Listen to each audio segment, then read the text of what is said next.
Well, we welcome you into our Burger House post-game show after Highland Park wins their bi-district matchup. They beat Arlington Bowie by a final score of 44-27. A great back and forth in this football game tonight. We welcome you into the post-game show. We'll hear from head coach Randy Allen coming up here momentarily. And we'll also hear from our players of the game as well. But the Scots with a great win tonight to advance into the second round of the playoffs. They'll play Denton Geyer next week. Mike McAbee joins us here in a moment. We'll go over some of the stats. And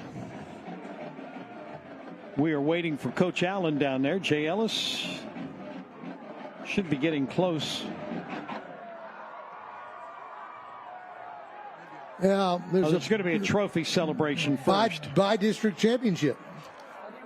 And so they will have the trophy presentation. They'll take pictures, and then we will get to our post-game interviews with players and with Coach Allen as well. Let's talk a little bit about this. And this was back and forth, man. That first half especially went back and forth. But I think you said it best, exactly what Highland Park needs.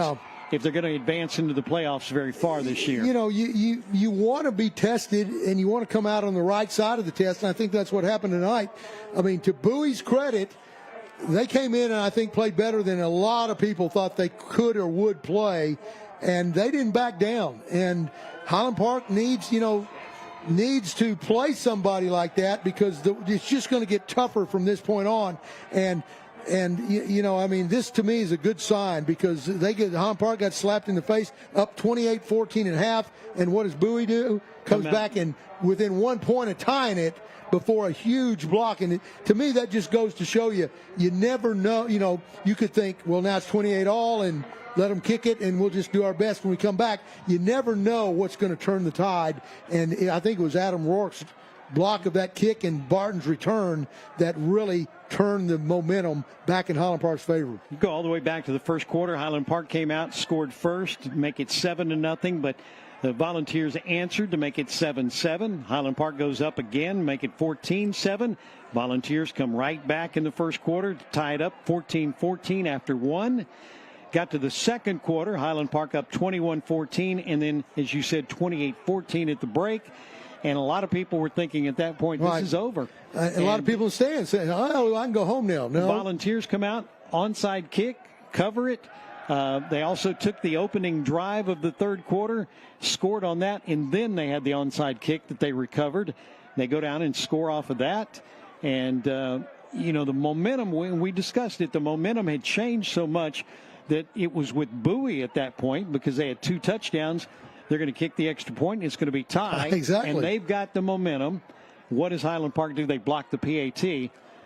Adam Rourke blocks it. Charlie Barton picks it up and runs it back for the 2 points, and it's a 3-point game. 3-point swing right there. And if you were to ask somebody, can a block extra point turn a game around?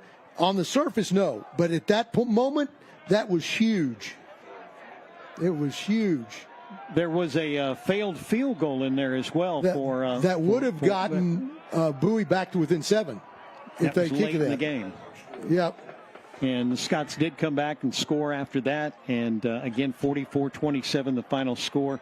Scots go to 11-0. I think that Highland Park defensive coaches in particular are going to benefit from this because again Bowie did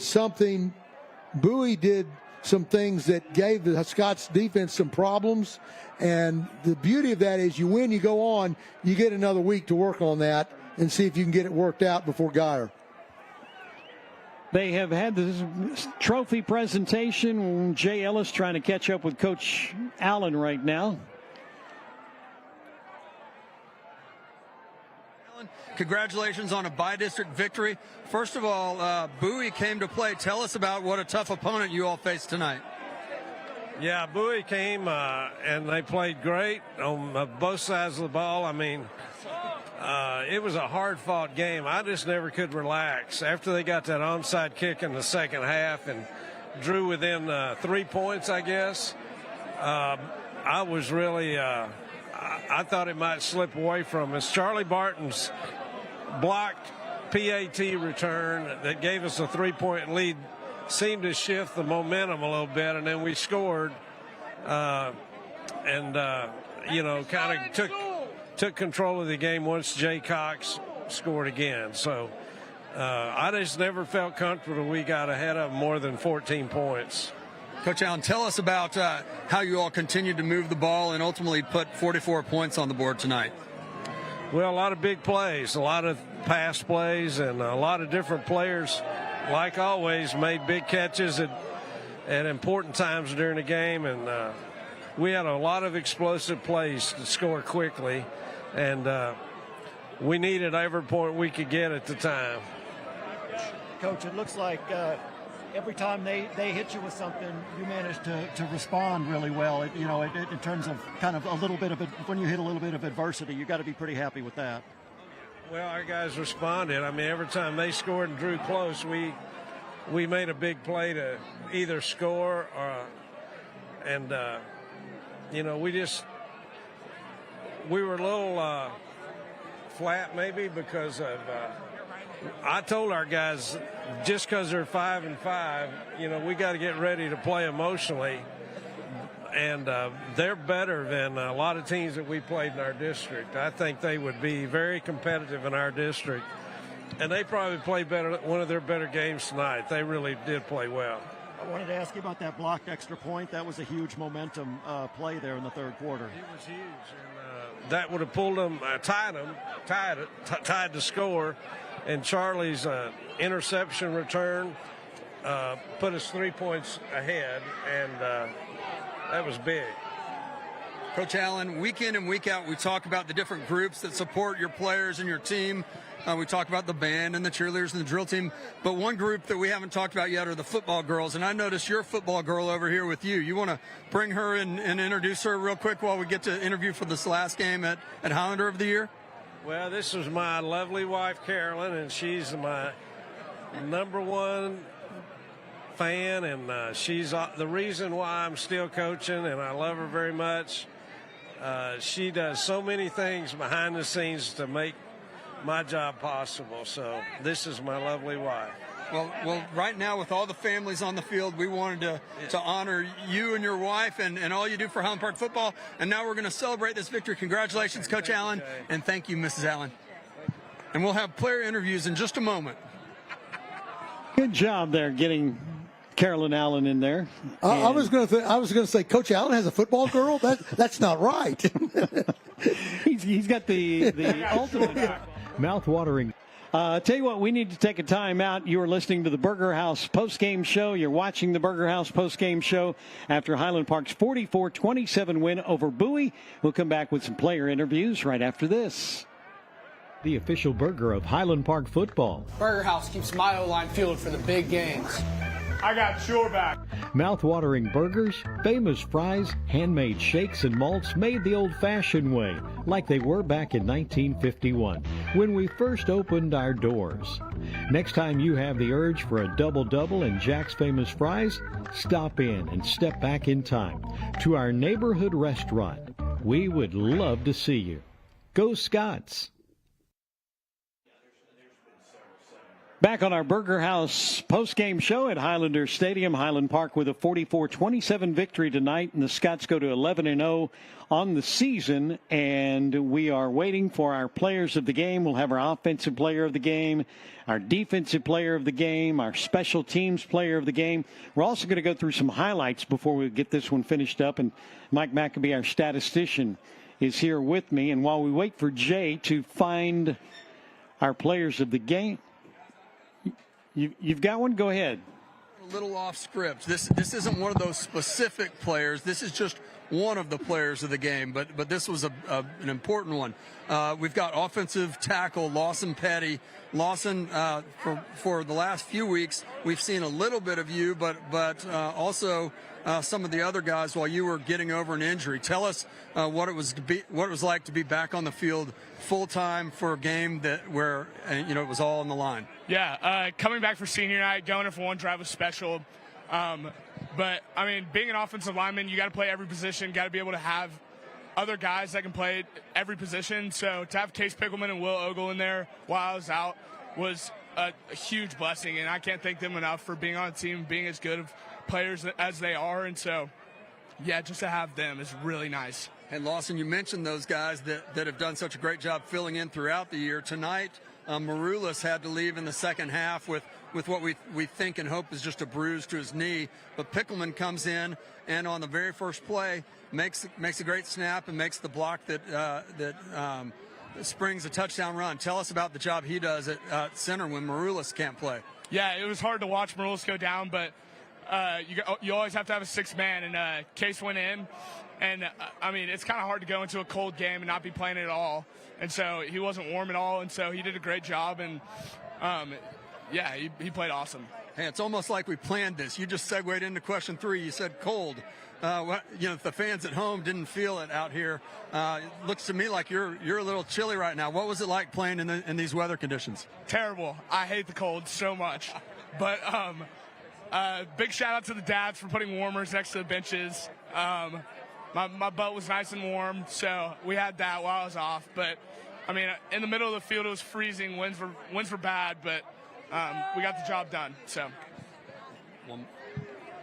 Hey, Jim, you cut out. Tell me again. About that screen pass to Cox that he was downfield blocking. Oh, yeah. So there was a screen pass to Jay Cox where you made a great block downfield, and so did Herring after that. Tell us about you getting out in front and leading that. Me and Jay just started a funny joke that every single time we run that play, it gets called back. Because against South Lake, Jay ran all the way down the field, and it was like a block in the back or something. But it's always fun to get out in an open field and just lay out a corner, and just have Jay running behind me is a blessing, and I'm so thankful for him. And having Herring out there to block is awesome, too. So, I mean, having screenplays is awesome. And so, yeah, if we can run it as many times as we can, I want to. So. Hey, Lawson, congratulations. You're our offensive lineman of the game. Great job tonight, and we're glad you're back full speed. Thank you. Thank you. Thank you. And we'll have other players. I've got, okay, first let me go here. You can see the big crowd down there. You see why it's taken Jay a little while to find all his players. I've got this is officially the defensive player of the game. This is Kyle Carlson. Kyle's playing defensive end. And Kyle, we heard and called your name, seems like 100 times tonight. Tell us how those plays were developing and how you were getting to the ball so quickly. Well, we knew that they wanted to drop back as far as they could for pass protection, so we did a lot of crossing face with some of the schemes we were running. So it was a lot of going from like a 5 to a 4 or a 4 to a 5, and it really threw them off. So it opened up a lot of stuff for us. And then a lot of it, too, was shifting down with the guards so that way the IBs and OBs could fit in on it. And it just created a lot of gaps for us to fill. And then, we did a good job plugging them. We had some trouble tackling, but we got better at that throughout the game. We definitely got to improve on that as we go further into the playoffs. Kyle, their quarterback was shifty, the running backs were shifty, and they were tough to get arms around. But it seems like you had a really good vision as you were beating your blocks. You found those guys, and tell us what you were doing to make those tackles. Yeah, the biggest thing on the QB was contain. If we were going to a 5 sometimes, you got to stay in a 5. Like, don't sit there and give them an option to run out because, I mean, as you saw, like in the first half, the first 2 touchdowns was a QB scramble. So if we don't contain them, then we had to pay for it. And, we gave those points up because we weren't disciplined on the outside. So going into this game, a lot of it was make sure that QB is to stay in the pocket and then cover them long enough to get the D-line time. So some of those sacks were some just coverage sacks. It was a great job by the DBs coming down on the receivers whenever they got the shot. Kyle Carlson, congratulations. You're our defensive player of the game. Well-deserved, and we look forward to seeing you in round 2. Thank you. Thank you, Kyle. Let me get... Hey. Just do you have... Oh, think we just lost Jay. We'll get back to him momentarily. We're ready. We're ready. Hey, I can't hear you upstairs. Are we on? Go. I have our special teams players of the game. Let me start over. I have our play of the game, first of all. Play of the game is, and if you all want to show it, it's that extra point. I've got Charlie Barton. I've got Adam Rourke with me. And let's talk about that play, guys. Here it Adam, is. First of all, Bowie catches up. It's 27-28. They're kicking an extra point to tie it, and it seems like you got an extra gear. Tell us about how that play started on the extra point. I always just get geared up for PATs because I know if I get a good burst off the edge, I'll have a chance to block it. It can be a big play. Their edge is really short, and I'd kind of been timing them up all game. So I told White, just go hard inside, make that guy step down. I got a good jump. I was able to get a hand on it. So Adam blocks the ball, and it goes over to the other side. Charlie Barton, outside linebacker. Charlie, tell us what happens next. Basically, the ball just landed in my hands. I didn't really have to do much. And then from there, I saw a lane. I saw a few people coming, but I had a bunch of blockers ahead of me, so I knew it wouldn't be too hard. And you used to carry the ball on offense anyway. Tell us about your speed. Did you know you were going to outrun those guys the moment you got the ball? I didn't. My legs were gassed, so I didn't think I was going to get there, but blockers helped, I guess. Yeah, good. And so what happened when you got over to the sideline and Highland Park was up 30-27? I got a lot of high fives, but, you got to give more respect to Rourke for that because it just landed in my hands, and I was getting all the praise. Jay, ask him what Barrett Denton was saying to him as he crossed the goal line. So they're asking me upstairs to ask you, what was Barrett Denton saying to you as you crossed the goal line? Could you hear him? Do you know? I don't know. I have no clue. All right, we'll have to ask him. I bet it was something good. Sure. Hey, congratulations. That was the play of the game. Adam, the last question here is that's several for you this year, blocking kicks. Is there? You mentioned timing it up, but did you have extra speed because it was late in the game and they were trying to tie the game, or was it just like any other and the timing just worked? I think the timing just worked. My steps were lined up, and I was just able to take off and get a hand on it. Well, you may say that. I think somehow when it's a big play and it matters most, you're going to come through. We saw it tonight. Congratulations, guys. You all were responsible for our play of the game. Charlie Barton and Adam Rourke. Thank you. All right.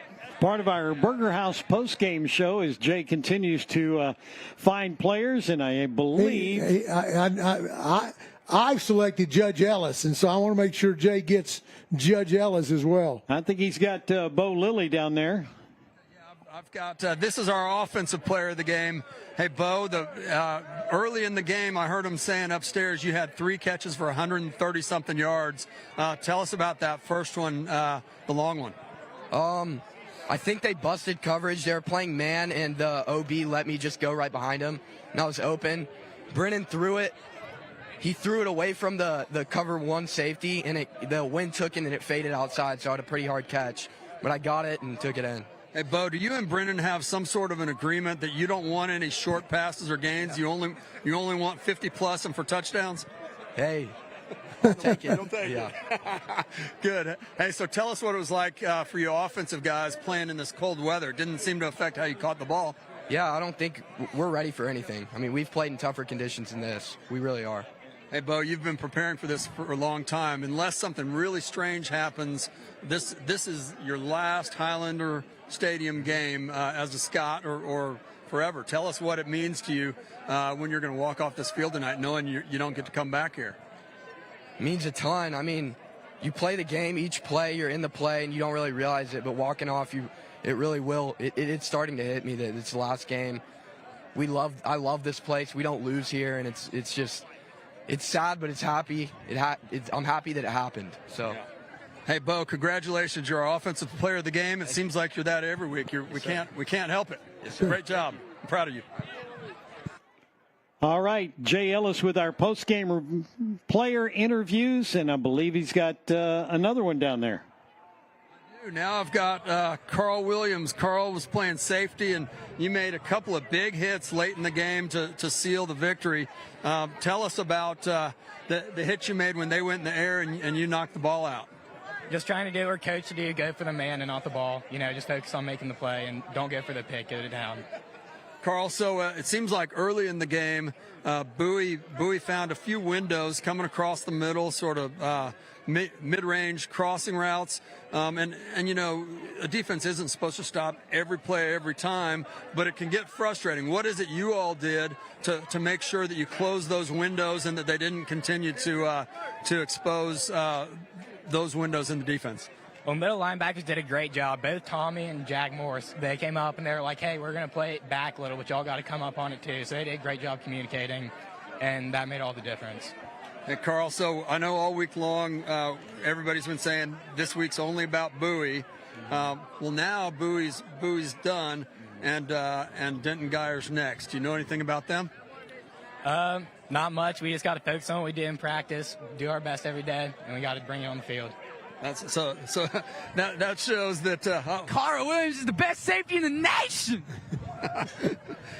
that was somebody unplanned. give Owen his pills, please. Yeah, might be a bit of an exaggeration. A bit, but tonight you were great, and all season you have been, Carl. Congratulations, good win tonight. Hey Jay, you got it. One of our players right to your left, or your right, excuse me.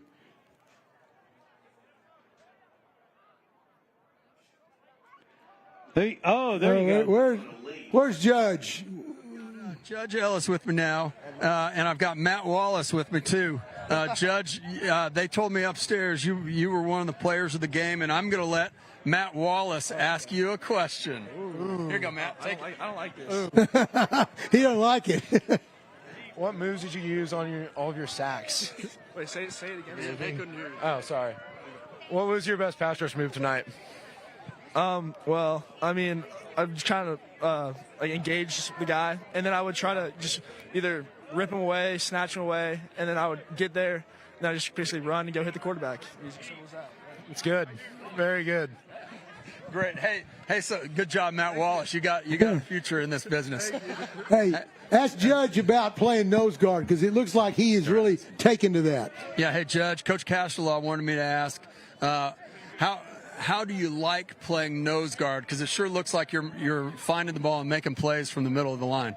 Well, it's kind of nice because those middle guys, they're not as used to, I guess, faster pass rushers. So I feel like I have a little bit of an advantage, and I can kind of get there, make a quick move, and get past them a little quicker than I would against a tackle. So I feel like it gives me a little bit more opportunity, even though I'm in the middle, to kind of use my speed and get to the backfield. Hey, here's the most important question. This is your last game at Highlander Stadium. Are you going to go take a picture with your grandparents? Already have. Where have you been, Dad? Yeah, exactly. That's one that I was told I needed to ask, on air or off air. Hey, tell the boy before he leaves you're proud of him. Yeah, absolutely. Hey, I'm proud of you, Judge. You did fantastic all season, but there's a lot left. How many more weeks do you want? About 5? Probably about 5, yeah. Good. That's Judge Ellis. Congratulations. You were awesome tonight. I'm proud of you. All right. And I think that concludes our player interviews. All right. I tell you what, we need to take a break, and our Burger House postgame show will continue in just a moment. Mike McAbee will join us. We'll go through some of the numbers on this one and wrap things up from Highlander Stadium. The Scots move on into the playoffs after they knock off Bowie tonight, 44-27, and we'll be back in just a moment. The official burger of Highland Park football. Burger House keeps my O-line fueled for the big games. I got your back. Mouth-watering burgers, famous fries, handmade shakes and malts made the old-fashioned way, like they were back in 1951, when we first opened our doors.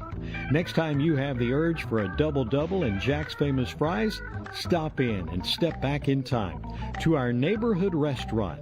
We would love to see you. Go Scots!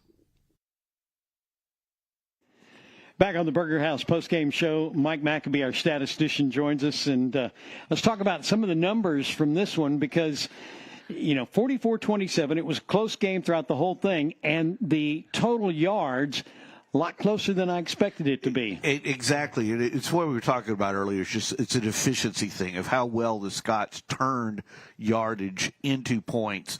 And it goes back to as you see here, the usual thing that we see with the Scots with just 16:48 of time of possession versus over 30 minutes for Bowie. And that's something we've seen consistently all year long. The Scots get the ball, they're efficient, they move down the field, run a very limited number of plays, and get off the field and then do it again the next time they have the ball. One thing that doesn't show up on the screen there, the Scots, we talk about every week that big plays are really what drives the Scots offense. That's how you be efficient. But tonight, Bowie had 7 plays of 20 or more yards. Now, the Scots had 7 as well, which is kind of about average for the Scots, but 7 offensive plays by the opponent of going 20 yards or more is by far, I mean, it's been like 2 or 3 all year long. The other thing you see the Scots had their the turnover tonight. First turnover this year that resulted in points for the opponent. Was that the onside kick? Or that was off the interception. Interception, right? Yeah. The onside kick was actually that was not a fumble because they never had possession of it. Well, the penalties discrepancy really hurts Bowie. I was going to bring that up, and not only the discrepancy in yards, but when the penalties came. They came at more costly times for Bowie than they did for Highland Park. Absolutely. Let's look at the individual numbers real quick. For the leading rusher for the Scots tonight was Jay Cox, had 11 carries for 70 yards, had 2 rushing touchdowns in addition to the touchdown catch. Leading receiver was Bo Lilly. Again, we have 2 receivers with over 100 yards. Bo Lilly had 3 catches for 130 yards, a touchdown, and then Jay Cox 2 catches for 101 yards and a touchdown. So a lot of all-purpose yards out of Jay Cox tonight, and second week in a row that Brendan Stroher has gone over 300 yards of passing. Second week in a row for Bo Lilly to go over 100 yards receiving as well. And it's 2 weeks to have 2 receivers. You know, he's finding the receivers. We looked up in the second half, and Grayson Schrank hadn't had a catch yet. Okay, boom, 24 yards. Yeah, but doesn't it seem like, the focus is all on the outside receivers eventually in a game? Yes. They start saying, we got to stop Heiss, we got to stop Herring, and all of a sudden Bo Lilly's like, here I am, and they can't stop all of them. Well, it's like, and then when we see the play, what I'm calling now a signature playoff play for the Scots. We've seen the touchdown where the running back releases out of the middle, stacked receivers pull them out, quarterback fakes the handoff, dips down, comes back up, and throws to that running back that's released through the middle. I mean, we saw that against Bryan a few years ago, and it's a play that the Scots will dial up in these situations. And there it is again. Yeah, touchdowns tonight. By the way, Jay Cox had 3. He had 2 rushing touchdowns and a receiving touchdown. Luke Herring had a 17-yard touchdown catch. Bo Lilly a 77-yard touchdown catch. Jackson Heiss a 49-yard touchdown catch. By the way, Cox's touchdown catch was 69 yards. So 4 different receivers catch touchdowns tonight for Brennan Storr. And what I would say that leads to is that Schrank's going to have a breakout night in the next game or two, because Schrank's going to be the guy that nobody thinks they got to worry about until they don't worry about him. And let's give a real quick shout out to some defensive individuals. We get tied up in the offense. We had Judge Ellis had 2 sacks tonight. Kyle Carlson had 2.5 sacks. Jack Morris got the other half of that one. You had a fumble recovery by Carl Williams, 2 broken up passes by Carl Williams, and then O'Rourke's blocked PAT kick, of course, and then William White forced one of those fumbles. So, it was, for all the numbers, it was an entertaining game. It was. We've had some blowouts in the past 4 or 5 weeks, and it's nice to have a game where you have to earn it. Well, I like stats. We'll find out in the next couple of days when next week's game is and where it is going to be played. We do know it'll be Highland Park and Denton Guyer. Guyer tonight a 42-7 winner over Flower Mound Marcus, team that Highland Park beat 38-24. And Highland Park, of course, with the 44-27 win over Bowie tonight. That's going to wrap things up from Highlander Stadium. Our thanks to Pat Sauer, to Jay Ellis, to Mike McAbee, our statistician and off-mic joke teller. Makes us giggle every game. My broadcast partner, Jim Castellaw. I'm Russell Scott. We will talk to you next week when the Scots take on Denton Guyer in round 2 of the Texas High School Football Playoffs. But again, our final tonight. Oh, by the way, thanks to all of the Game On Sports Network crew. Another fantastic job for you guys down in the trailer, and also the cameraman who had to be out in the cold weather with Jay. Again, our final score, 44-27. Scots win, and that's going to wrap it up from here.